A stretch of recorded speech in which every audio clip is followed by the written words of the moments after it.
Who am I, Mommy? He's got it!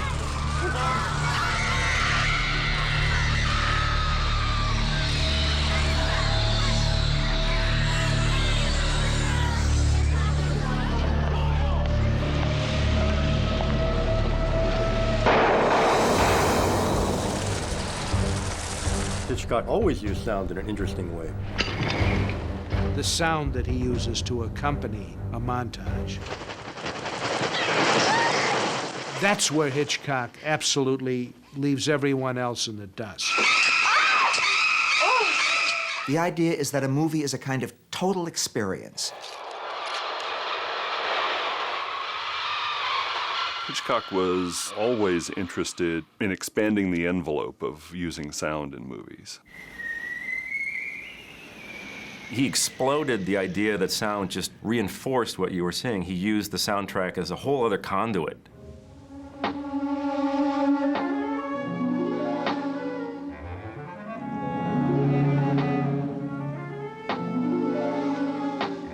No, I don't want to, Mama, no. Hitchcock was very specific on a sense of style. And it wasn't like the Hitchcockian style for everything he did. His sense of style was experimentation, and he was very good at responding to new technologies. We're talking about sound, that's a new technology he responded to and embraced as part of his storytelling.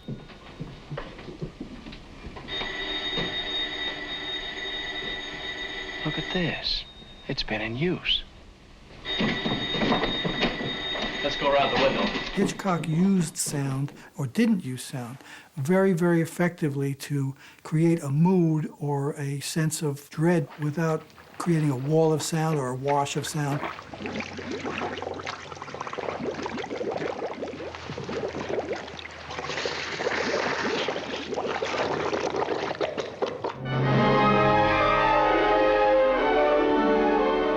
There's a moment in Herman's main title where the cymbals crash, and Hitchcock wrote in his sound notes that the sound of the cymbals crashing were to segue. Hitchcock's so successful that he's one of the few people that was around that bridged the period from silent filmmaking to full-blown stereophonic sound filmmaking, and he evolved and incorporated those elements as his career progressed.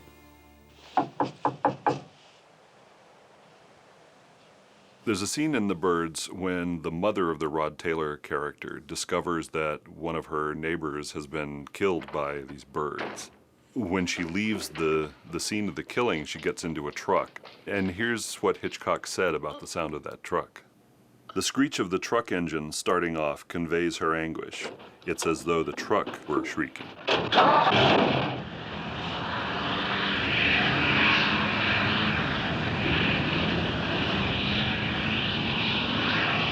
That's, in a nutshell, what sound design for movies is.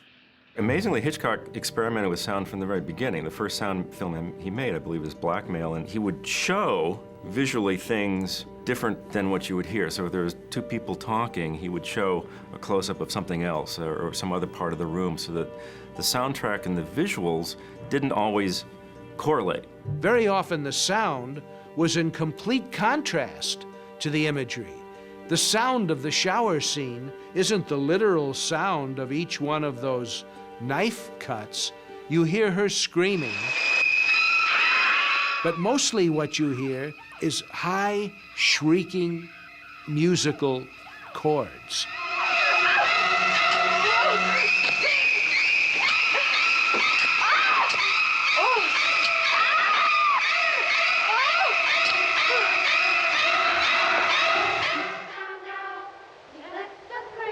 The Birds is full of great examples. When the birds are collecting on the jungle gym before the big attack of the kids, it's this really ominous visual of this gathering storm, this gathering threat to these black birds. Other directors would have had ominous music or ominous sound effects even, but no, Hitchcock has singing children. So that you have this contrast between the innocence of the victims that are going to be and the visual of the threat that's gathering on screen. So he's telling you two different parts of the story, and it's much more effective. There are lots of advantages to using different kinds of subjectivity in a film sequence. When you're not locked into people's literal expectations about what you would see and hear in a given situation, and instead You set it up so that it's clear to the audience that what they're seeing and hearing is being filtered through the consciousness of a character. Then it not only allows you to say a lot about each element of that environment, but that subjective style also allows you to say a lot about what's going on in the mind and the heart of the person whose point of view it is. Rear Window is really all about point of view. You have this Jimmy Stewart character who's sitting in his apartment with a broken leg, unable to move, and all he has to do every day is to look at and listen to his neighbors. The salesman's looking out of his window, you see? Get back. He'll see you. I'm not shy. I've been looked at before. Hitchcock was able to stylize the sound very specifically so that as the camera pans with Jimmy Stewart's eyes from the guy playing the piano in one window across the courtyard to a couple fighting in the next window, that's the main thing we're hearing. You get a lot of power, storytelling power, when you're able to stylize a sequence like that.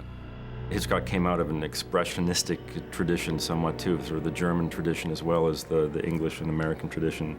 So he was always trying to get inside someone's head. So there's a famous example in Lady Vanishes where the Margaret Lockwood character is passing out on a train. And there were some great visual effects, but really the stunning thing or the sound of the train just gets really loud and intense. It is psychologically effective.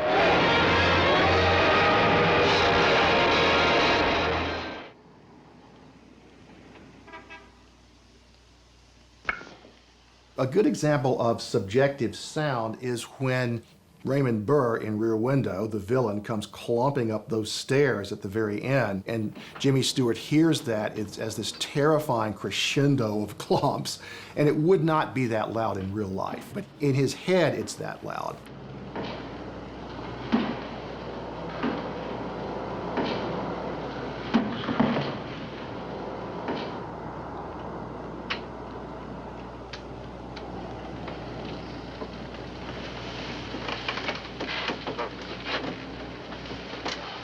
The end of Rope, the cops are coming for the bad guys. You don't see them at all, but you hear them coming. And even that early on, Hitchcock, I know, paid a lot of attention to recording dialogue, people speaking, actors speaking, sirens, not in a controlled circumstance, but in the real world with, distance and the sound of it slapping off of buildings so that it sounded realistic. In Rear Window, the voices across the courtyard and the music were all recorded at quite a distance, even at a time when signal-to-noise ratio was an issue, so he didn't care. He wanted that quality that we know from life.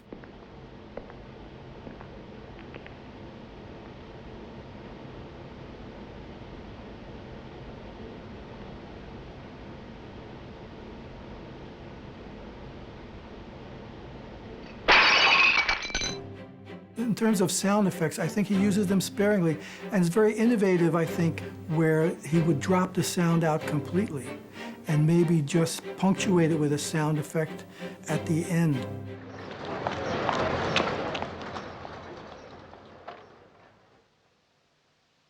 Got a place to stay?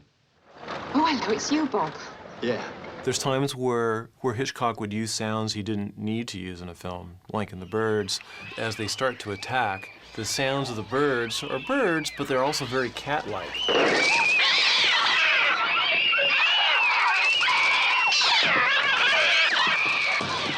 Bird vocals aren't known for having typically that attack sound, but listen to how they just kind of like leap out.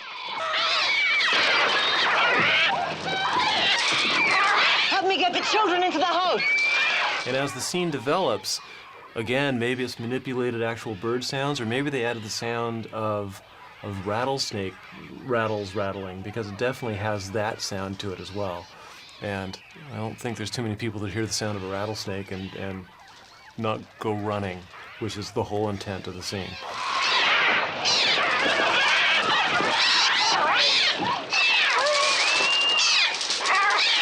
I found in the files in Hollywood these incredibly meticulous, detailed 9 pages of notes by Hitchcock himself, which outlined every single sound in The Birds. And the reason he was able to do that was that he had access to something called the Troutonium, which was this very cool device used by the New York City Ballet. So Hitchcock could actually describe every sound he wanted and have it enacted, and it was very precise. If you read those sound notes by Hitchcock and then listen to the birds as well as watch it, every single thing he describes, from high-pitched screams to the low brooding murmur at the end, as he put it, is really there. It's very striking.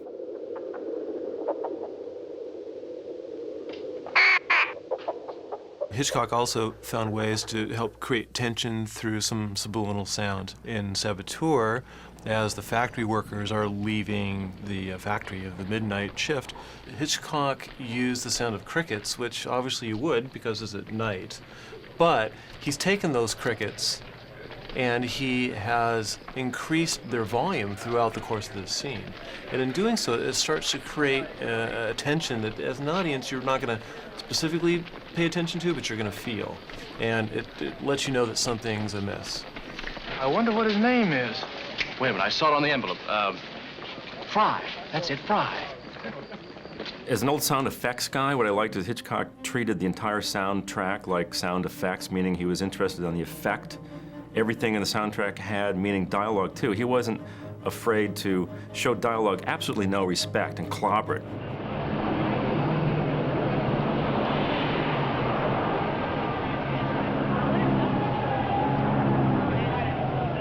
In Topaz, Roscoe Lee Brown is across the street from Michael Piccoli, and he's having a dialogue with this Cuban agent, and we, the audience, don't hear any of the dialogue. We are in the place of Michael Piccoli watching. We don't need the sound there.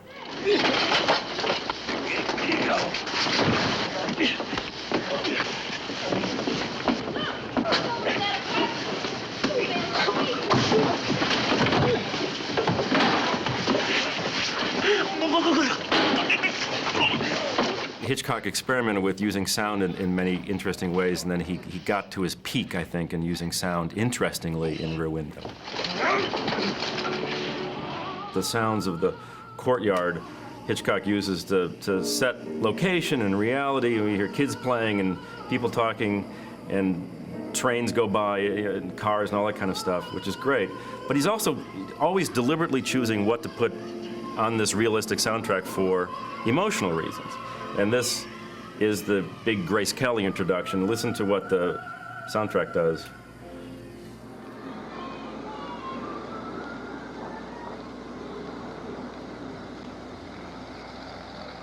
One of the things it does, it goes away. And Hitchcock was audacious enough at a time when few people were to just pull the track out altogether. So this is focusing, audio focus, which you focus just like you do visuals. Audio goes away, so you focus on Jimmy Stewart and Grace Kelly. How's your leg? Hurts a little. Interestingly, the music becomes important through this whole thing. Here, it's unfinished. It's just practicing scales. It's not a finished song.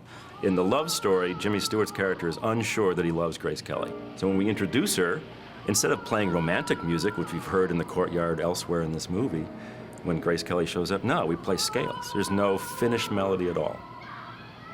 This is a scene where the Thorwalds are introduced. And listen to what sound effects he chooses.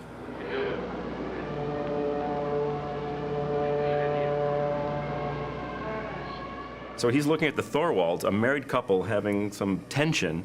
And in his mind, he's thinking, I don't want to do that. This is not the life for me. So what's in the soundtrack? No music, no pretty romantic music, but sirens and boat horns and foghorns and nasty, awful stuff. It's telling us what Jimmy Stewart is thinking. Now we transition to not only Alfred Hitchcock's cameo, but the romantic song that becomes the key song for the love story. Oh, it's enchanting. It's almost as if it were being written especially for us. Aha! It is. So now we come to the end of the movie, and visually this is a scene about Grace Kelly. Jimmy Stewart has wondered, is she the girl for me? Is she, she's a Park Avenue girl, is she tough enough for me? She breaks into Raymond Burr's apartment, the bad guy's apartment, when he's not there to get a clue. All right, fellas, let's try it once from the beginning. From here on, it's just that song, which is called Lisa. Give me the police. 6th precinct. This is the fullest expression of the song we've heard in the movie so far, the most complete version of the song that represents their love story. But what's happening is that Hitchcock is showing us the part of the movie that's a murder mystery. This is really suspenseful and painful to watch. The soundtrack is climaxing the love story, because the song is telling us that Jimmy Stewart is now finally in love with Grace Kelly. But the disconnect is rich. If you have the soundtrack telling you one part of the story and the visual telling you another, there's this richness that comes out of it, as well as a tension, because the mood of the music is not the mood of what we're seeing.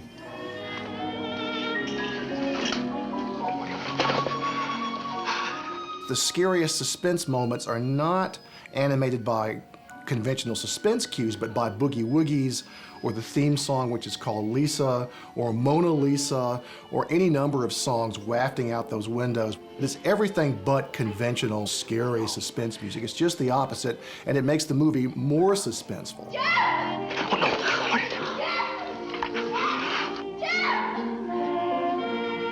Please. Stella, what do we do? Hitchcock was a great believer in music in films. He felt that music is one of the best ways to make the picture even more powerful in its effects on the audience. But always he was interested in challenges, and always he was interested in testing his talents and seeing what new approaches he could take. And this reached a kind of a climax with The Birds, where he decided eventually not to have a music score at all. When we talk about Hitchcock's insistence on no music for The Birds, we have to keep something in mind. From his very earliest days, Hitchcock was involved in the music for his films. His notes given to the composer were remarkably detailed. He knew what he wanted in terms of sound. Again and again, actors and actresses told me, for example, that if fingers were tapping on a table, he knew how loud the volume should be. And that's noted in the script. He knew when he wanted realistic sounds up and down. For example, in Vertigo, you expect at some point to hear a cable car, maybe a ship's whistle or a foghorn.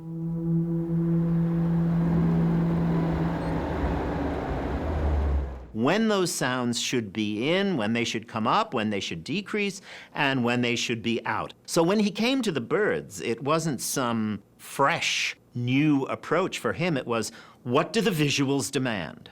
What does the suspense demand?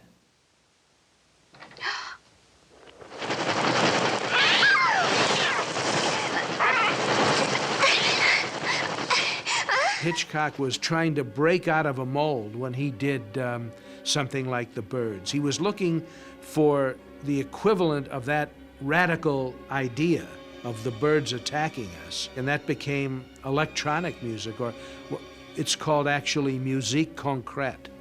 It's a French phrase meaning music of the real. And it starts right from the opening credits. I mean, almost never in the movies are there opening credits without some kind of music. What begins as a very kind of atmospheric, reverberant kinds of seagull sounds that, if anything, are kind of calm and reassuring and like an afternoon at the seaside, turns finally into an attack of all kinds of birds, and not only naturalistic sounding birds, but almost like birds from another planet. If you listen to it with a bird watcher's ear, you hear that there are some real birds in there, but there are also these birds that were invented by Oscar Sala. They are electronically generated. They are way, way more kind of energetic and dramatic sounding than anything you'd likely be able to get by actually using recordings of birds.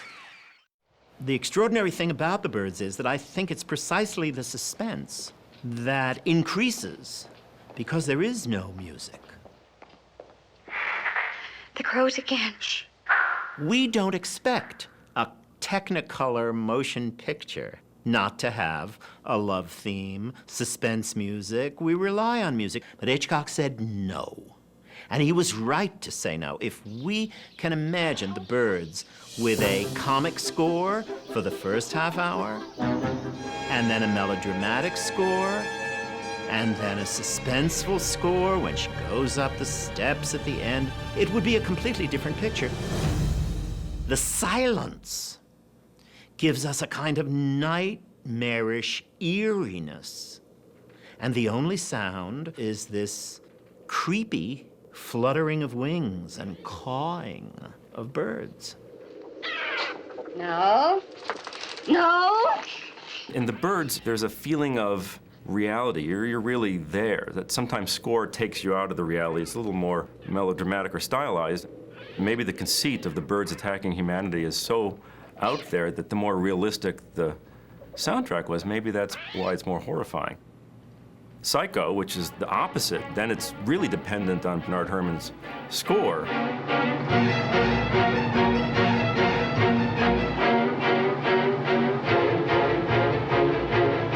The effect of Psycho on us, even as a horror film, I think is very different than The Birds. The Birds is kind of stark and bleak and realistic, and Psycho is bigger than life and really stylized.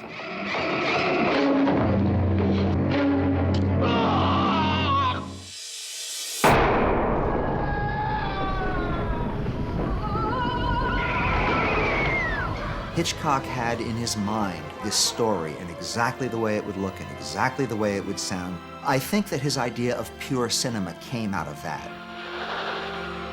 We often say, I don't like movies that manipulate me. Well, I love being manipulated by Hitchcock because he's such a master of it. Mrs. Bates.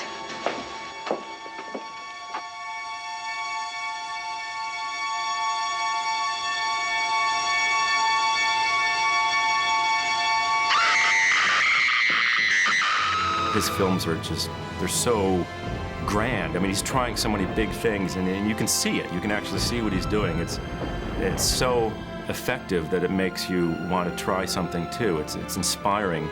I think the key to Hitchcock is that he seemed to have a lot of fun making movies and just squeezing out of the movie-making process everything you could get out of it.